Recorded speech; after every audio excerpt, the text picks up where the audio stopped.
Hi guys and welcome on GSM-ABC YouTube channel. In this video I will show you how to turn off your Motorola phone. So now if you push it long on the power button, you will see that the Google Assistant will appear, and to turn off your phone you need to push and hold volume up and power button like this.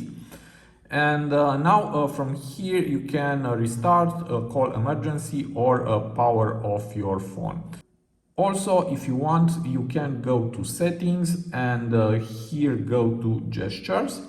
And here we have press and hold power button. Go inside, and from here you can select power menu. And now if you push it long on the power key, you will see that the power off menu appears, and from here you can power off your phone. So it's not so hard. I hope this video to be useful, and see you to the next. Have a nice day.